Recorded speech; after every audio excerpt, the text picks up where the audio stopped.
उड़ीसा प्रदेश का एक जिला लगता है बालंगीर। बालंगीर एसपी को एक पत्र मिलता है। वह पत्र गोपनीय होता है। उसमें बताया जाता है कि मैं तुम्हारा शुभ चिंतक हूँ। मैं एक पत्र भेज रहा हूँ और इस पत्र के माध्यम से यह बताने की कोशिश कर रहा हूँ कि दरअसल कत्ल किसने किए हैं। 2 कत्ल होते हैं और उन कत्ल की गूंज थी पूरे देश भर में। ऐसा कोई हिंसा नहीं था जहाँ पर इन बातों की चर्चा ना हो रही थी।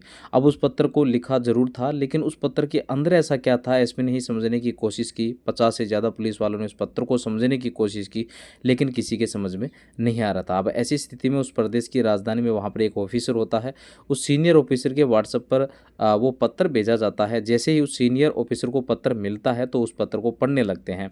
दरअसल उस पत्र में महज 130 शब्द लिखे हुए थे, लेकिन उस ऑफिसर ने उस पत्र को लगभग 100 बार से भी ज़्यादा पढ़ा होगा और पढ़ने के बाद वो सोचने पर मजबूर हो जाते हैं कि आखिरकार यह कहना क्या चाहता है। दरअसल पत्र में भी जो कहना चाह रहा था, लेकिन उस ऑफिसर ने जस्ट उसका अपोजिट ही किया और जैसे ही अपोजिट किया वैसे ही कत्ल का खुलासा हो जाता है। कत्ल का खुलासा होता है। उसके 7 साल के बाद इस मामले में सज़ा भी सुनाई जाती है। लेकिन जब यह घटना हुई थी, उस घटना के बाद इस विषय पर कई सारी फिल्में बन जाती है। लोगों को फिल्म के माध्यम से जताने की कोशिश की गई थी कि आखिरकार पूरा मामला क्या था। संभवतः भारत के इतिहास में शायद यह पहला ऐसा मामला हो रहा था जब दूल्हा और दुल्हन को मारने के लिए गिफ्ट में एक बम भेजा गया था। आदाब, नमस्कार, सत श्री अकाल। मैं आपका भाई कैलाश कुमार। आज की जो सच्ची घटना मैं आपको सुनाने जा रहा हूँ, यह सच्ची घटना है। उड़ीसा प्रदेश का एक जिला लगता है बालंगीर और बालंगीर जिले का एक कस्बा लगता है जिसका नाम है पटनागढ़। दरअसल बात कर रहा हूँ 23 फरवरी 2018 की दोपहर लगभग 12:30 बजे के आसपास का वक्त हो रहा था। इसी बीच में 12 साल की एक महिला जिसका नाम रीमा साहू होता है, रीमा साहू रसोई में थी और बैंगन का भरता बना रही थी। बाकी जो तैयारी थी खाने की, उसके खाने की तैयारी कर रही थी। इसी बीच में दोपहर का समय था और किसी ने दरवाजे पर नॉक किया, घंटी बजाई और जैसे ही घंटी बजती है तो घर का जो मालिक होता है, लड़का है, उसका नाम सौम्या शेखर साहू। दरअसल उसके नाम की आवाज़ लगी थी कि उनके नाम से कुरियर आया है, आप इसे कुरियर लीजिए।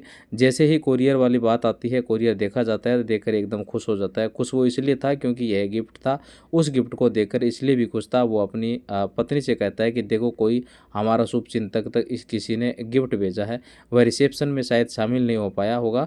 दरअसल 18 फरवरी 2018 को रीमा की और सौम्या साहू की शादी हुई थी। दरअसल यह सौम्या साहू जो होता है वो सॉफ्टवेयर इंजीनियर और बेंगलुरु की एक जापानी कंपनी थी, उस कंपनी में काम कर रहे थे।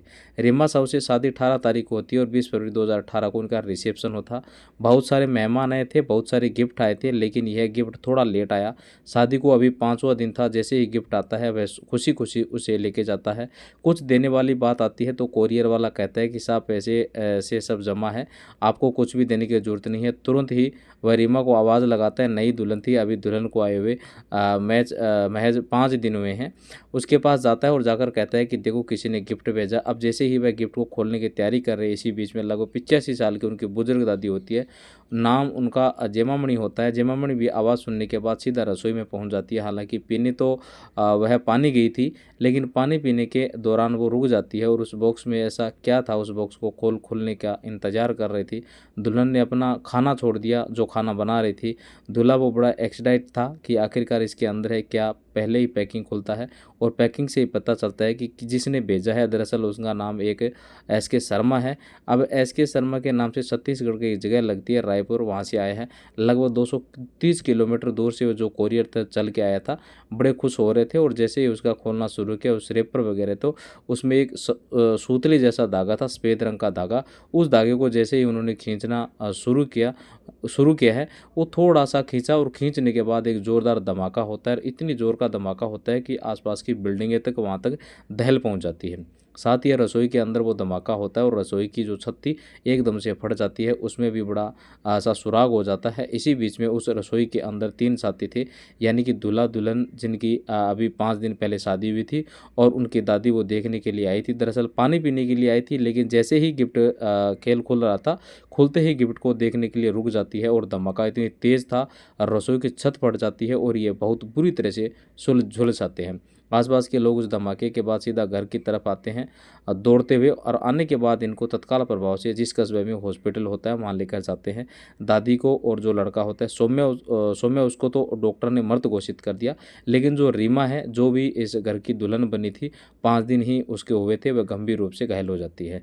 उसका भी उपचार शुरू हो जाता है। वक्त आगे बढ़ने लगता है, पुलिस में रिपोर्ट दर्ज कर दी जाती है और पुलिस इस मामले की जाँच पड़ताल शुरू कर देती है। अब जैसे ही पुलिस ने ये FIR दर्ज की और यह मामला बम ब्लास्ट होता है, उसके बाद यह अखबारों में छापना शुरू हो जाता है। इन इंटरनेट पर हर वेबसाइट पर खबर आने लगती है, कि साथ ही न्यूज़ चैनल पर खबर आने लगती है, और एक बात चल रही थी कि दूल्हा और दुल्हन को मारने के लिए किसी ने बम भेजा है। यह बम किसने बनाया, क्यों बना, आखिरकार दूल्हा और दुल्हन से क्या दुश्मनी थी। नाम तो दूल्हे का लिखा हुआ था, लेकिन इसके पीछे की वजह क्या थी, बस यही था। अब इसके पीछे कौन था, पुलिस मामले की जांच पड़ताल में जुट जाती है। लगातार ये खबरें प्रकाशित हो रही थी, मामला हाईकोर्ट में हो रहा था। अब देश के हर एक हिस्से में इसकी गूंज फैल रही थी। जैसे ही इसकी गूंज फैल रही थी, तो पुलिस इस मामले में कुछ खास नहीं कर पाती है, और 1 महीने का वक्त बीत जाता है। आखिरकार इस मामले की जांच हटाकर पुलिस से सीधा क्राइम ब्रांच को सौंप दी जाती है, यह पता करने के लिए कि आखिरकार कातिल कौन है, किसने बम बनाया, किसने यह मामला किया। अब ये सब पता करने की कोशिश ही कर रहे थे कि इसी बीच में एक SP का नाम पत्र आता है 4 अप्रैल 2018 को। जैसे SP का नाम पत्र आता है, उसमें महज 130 शब्द लिखे थे। 4x4 साइज का वो पेपर था। जैसे ही ये पेपर में है, उसमें थोड़े से हिस्से में अंग्रेजी में लिखा हुआ था। अब इसके बाद पुलिस वालों ने अपनी तरफ से तमाम कोशिशें की। दरअसल उसमें कोई एक ऐसा संदेश लिखा हुआ था कि मैं आपका शुभचिंतक हूँ, और ये जो कत्ल हुआ है, जो ये मर्डर है, उनको मारने की जो साजिश रची गई है, वहाँ से लगभग 230 किलोमीटर दूर छत्तीसगढ़ के रायपुर में ये साजिश रची गई है। और इसके पीछे की वजह यह है कि विश्वासघात किया गया है। लड़की को दरअसल धोखा दिया गया था, ज़मीन को हेराफेरी की गई ज़मीन खरीदने के लिए, और लगभग करोड़ों रुपए का ऐसा था मामला, जिन्होंने लेन देन कुछ गड़बड़ी की गई है। इसी का बदला लेने के लिए किया गया है। साथ में ही उसमें एक संदेश, एक मैसेज दिया गया है कि ये जो SK शर्मा नाम जो पढ़ा रहा था, दरअसल वो ये SK शर्मा नहीं है, बल्कि RK सिन्हा है।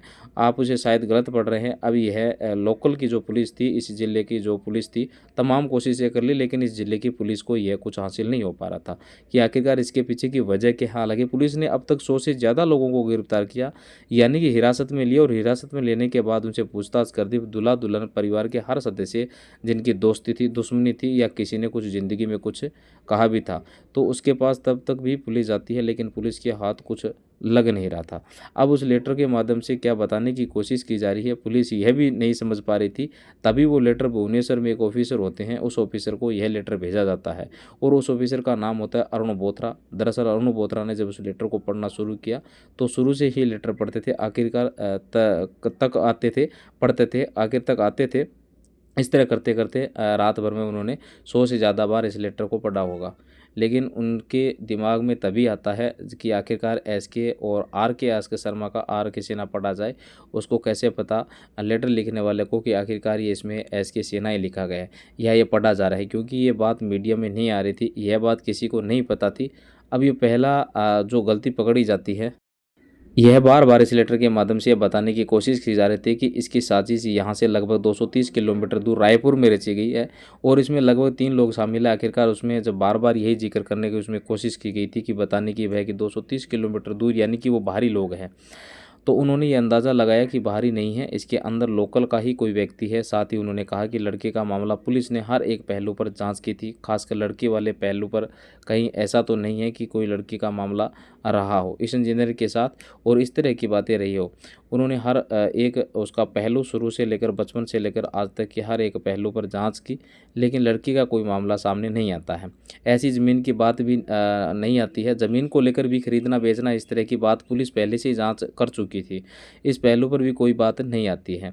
और रुपयों के लेन देन को लेकर भी बात आ रही थी। हर एक एंगल पर जांच करने के बाद, सभी बैंकों के स्टेटमेंट देखने के बाद, कहीं पैसे का लेन देन तो नहीं है, कहीं ज़्यादा पैसे तो घर में नहीं आए हैं, सब तरह की बात कर ली गई थी। इस तरह से पुलिस ने अंदाज़ा लगाया कि हो ना हो यह जो कातिल है वो 230 किलोमीटर दूर नहीं बल्कि लोकल ही कहिए, लेकिन लोकल में कौन हो सकता है। अब इस बीच में जो लड़की की माँ होती है, जिसका नाम संजोता होता है, इनसे बातचीत की जाती है कि कभी आपके बेटे की दुश्मनी, आपकी दुश्मनी, या आपके पति की दुश्मनी, या कुछ ऐसा कुछ भी हो रहा है तो बताने की कोशिश करो, जो छोटे से छोटा बारीक से बारीक पॉइंट हो वो बताने की कोशिश करो। उन्होंने कहा कि मेरे बेटे की कोई दुश्मनी नहीं, मेरे बेटे के सब लोग बड़े लाडले प्यार से रखते थे और रहते थे, और पति के साथ भी वैसा ही था। लेकिन हाँ, मेरी ज़ोर से किसी से अनबन हुई थी।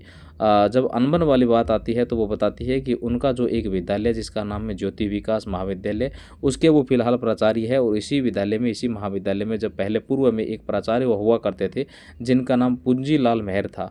दरअसल उनको हटाया गया और मुझको प्राचार्य बना दिया गया। तो इसी बात को देखते हुए हम दोनों में बहुत ज़्यादा अच्छी खासी बहस हो जाती है। वो 1996 में यहाँ भर्ती हुए थे एज ए इंग्लिश के प्रोफेसर, और साथ ही जो यहाँ पर रहते रहते उन्हें प्राचार्य बना जाते हैं। साल 2014 में और 2017 में उनको हटाकर मुझे जब प्राचार्य बनाया जाता है तो इस बात पे वो बड़ा खौफ था, बड़ा खफा थे। इस तरह की बात आती है। जो लेटर था 130 शब्दों का, वो लेटर जब मैडम को दिखाया जाता है तो कुछ उसमें ऐसी बातें, कुछ ऐसा एक शब्द लिखा हुआ था, उस शब्द को पूर्व प्राचार्य अक्सर इस्तेमाल किया करते थे। और इसी बात को देखा, इसका कंप्लीट द प्रोजेक्ट वो लिखते हैं, किसी भी काम को करते थे तो इस तरह के वो लिखा करते थे। वो भी शब्द उसमें उसके अंदर लिखा हुआ था।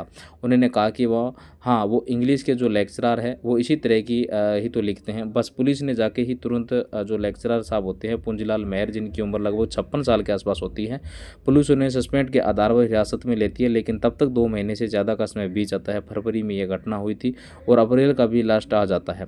आखिरकार पुलिस ने जब उन्होंने पूछताछ की, हिरासत में लिया, तब उन्होंने कुछ ही देर में वो टूट जाते हैं। और टूटने के बाद वो पूरी कहानी बताते हैं। वो कहते हैं कि मैं वाकई समझौता से बहुत ज़्यादा नाराज़ था और उनके प्राचार्य बनने से मुझे बहुत ज़्यादा बेइज्जती फील हुई। तभी मैंने सोच लिया था कि मैंने इसका बदला ज़रूर लूँगा। इसलिए उन्हें अक्टूबर 2017 में जब दीपावली का त्यौहार आने वाला था तो उसने बहुत सारे पटाखे खरीद लिए थे। उन्हें बड़े बड़े जो मजबूत थे, वो धमाकेदार वाले पटाखे थे। उनको खरीदने के बाद, आतिशबाजी खरीदने के बाद उसमें से हर एक के अंदर से उसे जो बारूद था वो निकालना और सोशल मीडिया के माध्यम से पता किया कि आखिरकार बम कैसे तैयार किया जाता है। उस प्रोफेसर ने बम तैयार किया और बम तैयार करने के बाद इसी बीच में उसको पता चलता है कि फरवरी 2018 में बेटे की शादी है। तो वह शादी में भी आता है और उसने यहाँ अपना मोबाइल छोड़ता है। सब कुछ मोबाइल छोड़ने के बाद और 230 किलोमीटर दूर जाता है, अलग साधनों से, अलग अलग माध्यमों से, और एक ऐसी कुरियर की शॉप पर जाता है जहाँ पर कोई सीसीटीवी कैमरा नहीं लगा हुआ था। तब उसने एक सीसीटीवी कैमरे से बचने के लिए आखिरकार उसने कुरियर किया बहुत दूर से, और कुरियर करने के बाद उसको भेज दिया लगभग 650 किलोमीटर। अलग अलग जगहों पर वो सफ़र करता, कभी बस में तो कभी किसी वाहन में। लेकिन कोई ऐसा धमाका नहीं होता। बस उसका धमाका उस तरह से वो तैयार किया गया था जैसे वो खुलेगा तुरंत ही धमाका हो जाएगा। आखिरकार प्रोफेसर साहब ने जो अपना काम किया था, और यह जो कुरियर था वो अपने टाइम पे पहुंच चुका था। यानी कि 18 को शादी हुई थी और 20 तारीख को यह कुरियर डिलीवरी होने वाला था। और जैसे ही डिलीवरी बॉय उसको देने के लिए आता है तो इसी बीच में रिसेप्शन का प्रोग्राम चल रहा था। मेहमान बहुत सारे थे घर के अंदर। तो कुरियर वाले ने सोचा कि क्यों परेशान किया जाए। ये किसी से पूछा था उसने कि यह सौम्य से बात करनी है। वो कहते हैं कि सौम्य तो दूल्हा बना हुआ है। ऐसी स्थिति में उसने सोचा कि अभी देना सही नहीं है, जब ये रिसेप्शन से फ्री हो जाएंगे तो 1-2 दिन बाद आकर दे जाएंगे। तो यदि उस कोरियर वाले ने उस दिन से सेम डे जिस दिन वो पहुंचा था, रिसेप्शन था, उसी दिन दिया होता तो शायद यह और बड़ा हादसा हो सकता था और ये बड़े लोगों उसमें ज़्यादा से ज़्यादा संख्या में लोग मारे जा सकते थे। लेकिन दूल्हा भी मर गया और उसकी दादी भी मर गई। रीमा ज़रूर ठीक हो जाती है। कई साल बीत जाते हैं, मामला फिर अदालत में पहुंचता है और अदालत जाने के बाद दोनों तरफ के जो वकील होते हैं अपनी अपनी तरफ से जिरह करते हैं। पुलिस इसमें सबूत जुटाती है, चार्जशीट लगाती है और 7 साल के बाद 28 मई 2025 को मामलों को अदालत अपना फैसला सुनाती है। और अदालत कहती है कि इस व्यक्ति को यानी कि प्रोफेसर को आजीवन कारावास की सज़ा सुनाई जाती है। साथ ही इतने रुपए का जो आपका जुर्माना भी इस पर लगाया जाता है। जब इस तरह का मामला एक बार फिर से अखबारों में आता है, सोशल मीडिया पर आता है, तो यह 2025 में यह मामला बहुत तेज़ी के साथ सुर्खियों में आने लगता है। खासकर उस प्रदेश की ये बहुत चर्चित घटनाओं में से हो रही थी। और उस वक्त इस पर कई बताते हैं कि फिल्म भी बने, नाटक भी बने और लोगों ने उस चेहरे को दिखाने की कोशिश की कि प्रोफेसर ने बस मैडम से बदला लेने के लिए उसके बेटे की वजह से जान ले ली, जिसका कोई कसूर नहीं था। एक लड़की जिसने अपनी ज़िंदगी के सिर्फ 5 दिन दुल्हन के रूप में देखे थे, उसकी ज़िंदगी भी ऐसी बर्बाद हो जाती है, बेकार हो जाती है, क्योंकि उसको भी काफ़ी चोटें आई थी। दोस्तों, इस पूरे घटना को सुनाने का उद्देश्य किसी को परेशान करना नहीं है, किसी का दिल दुखाना नहीं है, बल्कि आपको जागरूक करना है, आपको सचेत करना है और आपको बताना है कि क्राइम करने वाला कितना भी शातिर क्यों ना हो, आखिर वो देर सवेरे पकड़ा ही जाता है। और प्रोफेसर साहब के साथ भी कुछ ऐसा ही होता है। जाते जाते ये आपका भाई प्रवीण सिंह, और आज इनका जन्मदिन भी है और बहुत बहुत उनको शुभकामनाएं। जय हिंद, जय भारत।